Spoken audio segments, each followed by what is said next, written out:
प्रिय छात्रों, आज हम कक्षा 10वीं गणित विषय के अंतर्गत अध्याय 2 बहुपद पर आधारित प्रश्नावली 2.2 देखते हैं, जिसके अंतर्गत पहला प्रश्न आप देख रहे हैं यहाँ पर।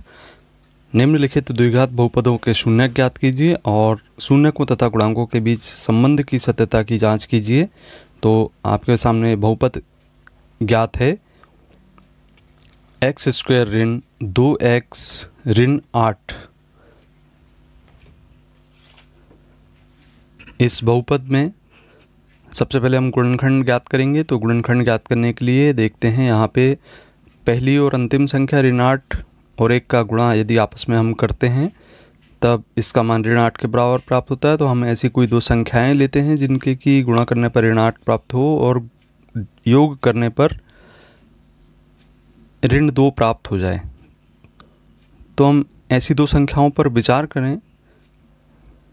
हम पहले तो गुणा देख लें कि कौन कौन सी संख्याओं का गुणा करने पर 8 प्राप्त होता है। उनके हम जो विकल्प हो सकते हैं उनको देखें। 1 गुणित 8 हो सकता है, 2 गुणित 4 हो सकता है, 4 गुणित 2 या 8 गुणित 1 हो सकता है। इसके अलावा अन्य कोई विकल्प नहीं है।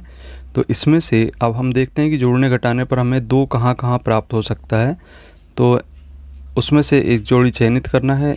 यहाँ पे हमने इसका गुणा किए तो 8 प्राप्त हो रहा है, ऋण 8 प्राप्त हो जाएगा, किंतु योग ऋण 2 प्राप्त नहीं होगा। यहाँ पे हम 2 का गुणा 4 में करते हैं तो 8 प्राप्त हो जाता है। इसी तरीके से 4 का गुणा 2 में करने पर 8 प्राप्त होगा। अब ये 4 और 2 इसलिए लिए क्योंकि ऋण वाली संख्या बड़ी है। तो यदि 4 के सामने यदि ऋणात्मक चिन्ह लगा दिया जाए तब हमें ऋण 2 प्राप्त हो जाएगा।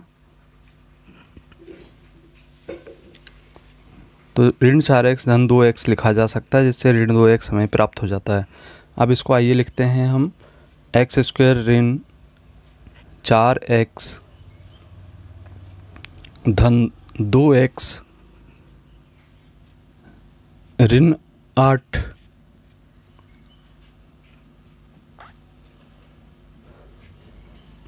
उभयनिष्ठ लेने पर। तो समूह बना के उभयनिष्ठ लेंगे हम। x यहाँ पे लेते हैं, x ऋण 4 बचेगा और 2 यहाँ से कॉमन लेकर x ऋण 4 यहाँ पर भी शेष बचेगा उभयनिष्ठ लेने पर। अब हम आपको पहले ही बता चुके हैं कि x ऋण 4 दोनों जगह अगर नहीं आता तो आपका गुणनखंड बिल्कुल गलत है, इसलिए एक सा आना चाहिए। x ऋण 4 को हम दोनों में से उभयनिष्ठ ले लेते हैं। तो यहाँ से x ऋण 4 उभयनिष्ठ लेने पर x और यहाँ से लेने पर धन 2 प्राप्त होगा। तो इस प्रकार से दो गुणनखंड आप देख रहे हैं यहाँ पे।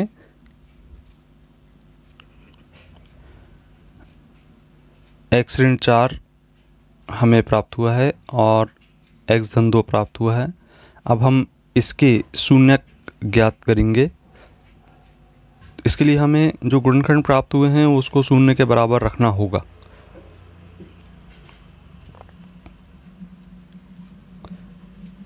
तो x बराबर यहाँ पे 4 का पक्षांतर करें तो धन 4 के रूप में होगा और यहाँ पे 2 का पक्षांतर ऋण 2 के रूप में होगा।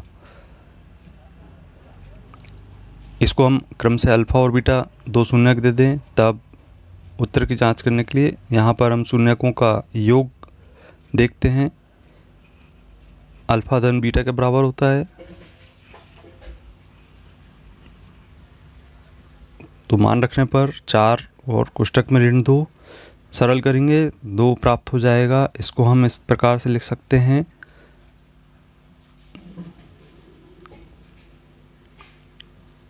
तो आप देख रहे हैं यहाँ पे x का गुणांक ऋण 2 के रूप में है।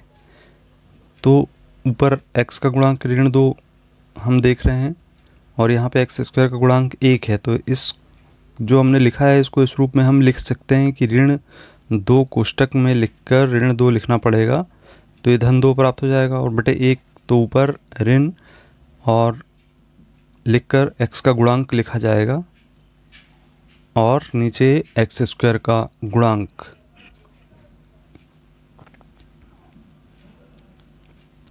अब हम शून्यकों का गुणनफल की बात करें तो शून्यकों का गुणनफल बराबर होता है अल्फ़ा इंटू बीटा। अल्फ़ा का मान हम रख दें 4 और बीटा का मान ऋण 2।